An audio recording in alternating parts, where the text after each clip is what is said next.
14 people went missing on the same trail, and every single one of them came back. That should have been the end of it. It wasn't. The first thing I noticed about the Hargrove file was the coffee stain on page 7. Not the redactions. Not the 43 blacked out lines across the witness interview section. Not the fact that a standard missing persons case somehow generated 214 pages of documentation before being reclassified and pulled from the regional database entirely. The coffee stain. Because it was the same shape, the same irregular ring, the same dry edge, the same slightly darker center as the stain on the Bellamy file and the Murchison file and every single one of the 14 case files I had spread across my kitchen table at 3 a.m. Someone had sat with all 14 of these files at the same time. Someone had read them together. And you already know what that means, even if you don't want to.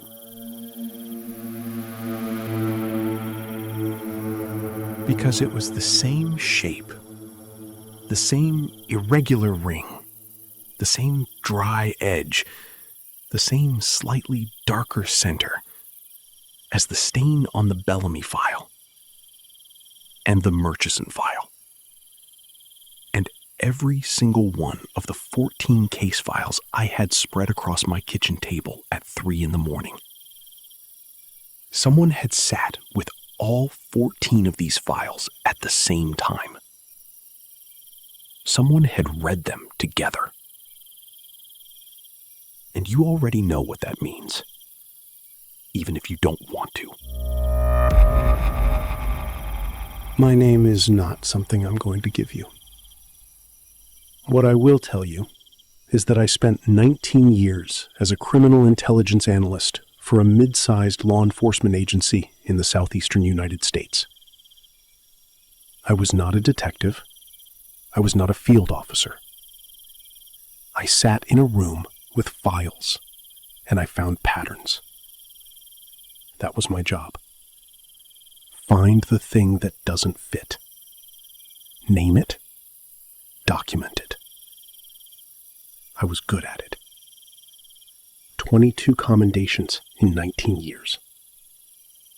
I knew how to read a file the way a mechanic knows how to listen to an engine.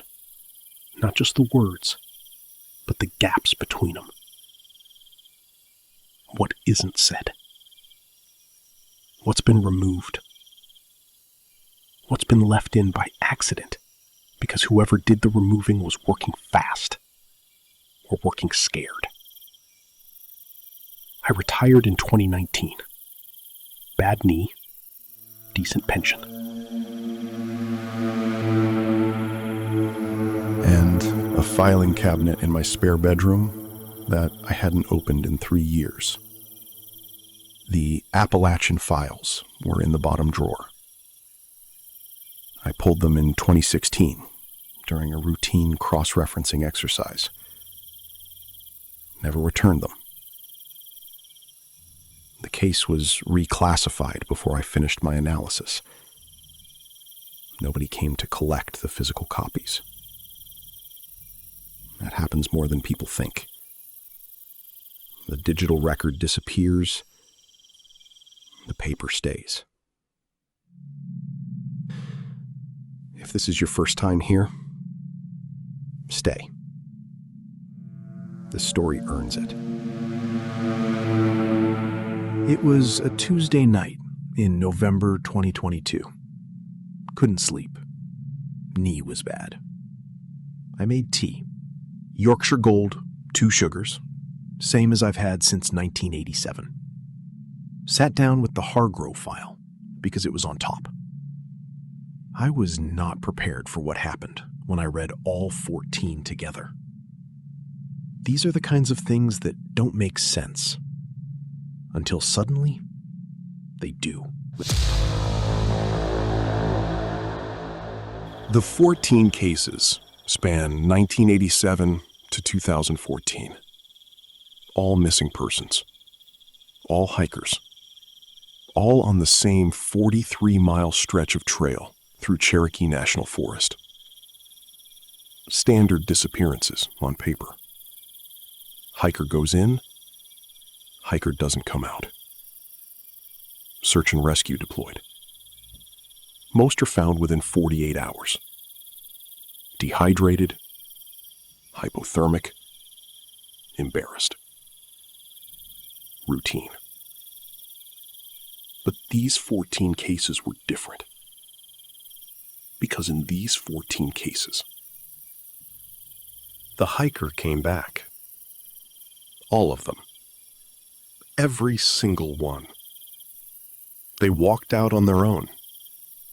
No injuries, no dehydration, no exposure, despite conditions that should have left marks. The families called it a miracle. Every single one of them. Across 27 years. The same word. Miracle. They all came back. Their families say they shouldn't have. Here is where I made my first mistake. I told myself this was post-traumatic personality change. Documented, clinical. People go through something extreme. They come back different. That explanation held until it didn't. Rebecca Murchison, January 1994. Interviewed 3 weeks after returning. The deputy asked about her daughter's childhood memory. Rebecca answered correctly. Then he asked what her daughter called her childhood dog. Rebecca paused. 11 seconds. Then she said, "The animal was named in the affectionate diminutive common to the region." The dog's name was Biscuit. I checked the Hargrove file. Same pattern. Different year. Different officer. 7-second pause. Then, the residence was known by the informal designation used by immediate family members. The house was called the Blue House. I pulled every transcript, all 14. Every single one had it. The pause. Always at the same moment. Small questions. Domestic questions. Things you don't think about. Things you just know. The kind of knowledge that lives in the body, not the mind. The kind of thing you can know about a person without being that person. In 3 of the cases, the family reported something else. The returned hiker stood in the kitchen and opened the wrong drawer. Not once. Repeatedly. Like they were learning the layout from memory that didn't belong to them. I need you to stay with me here. Think about the last time someone who knows you well got something small wrong. Not big, small. The way they said your name. The way they reached for something. Your body notices it first. That quiet wrongness. That's what every family described. Across 27 years. Same feeling. Same pattern. Now this is where it broke. 2003. Daniel Forsyth. Interviewed by a federal investigator. Standard process. Page 9. He was asked if he remembered anything. He said yes. He remembered a sound. A frequency.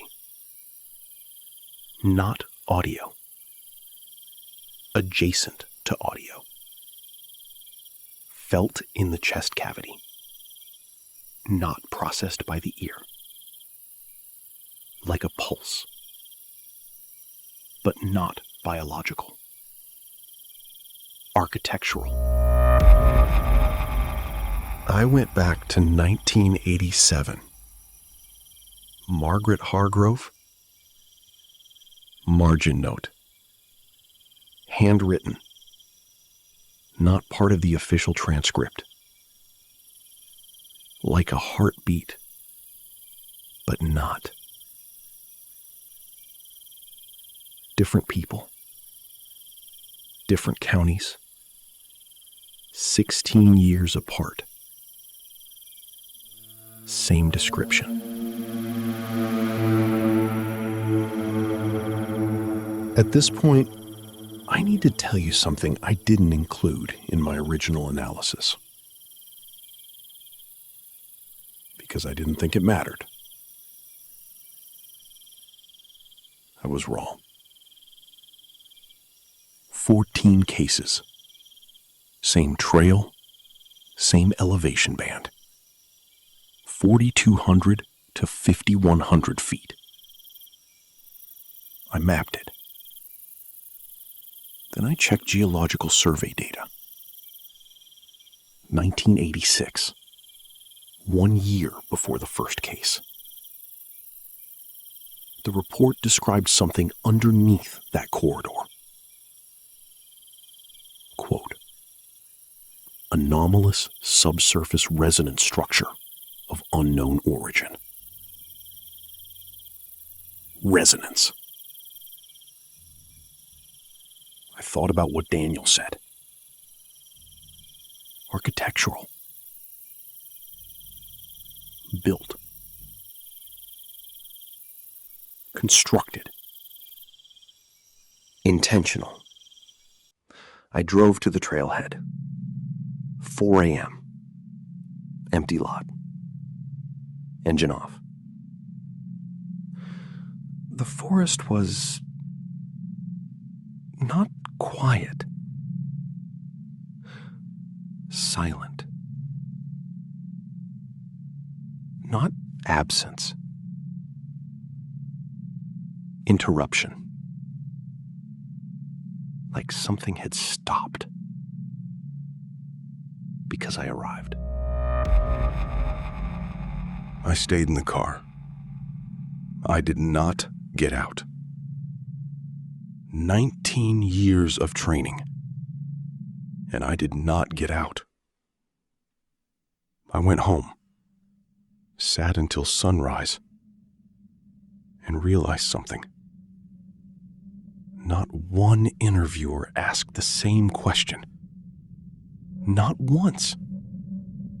Not in 14 cases. What did you leave behind? Because every single returned hiker was described the same way. Not violent, not unstable, just not fully there. Like part of them was still in the forest, listening. And I keep asking myself, what came back? And what didn't?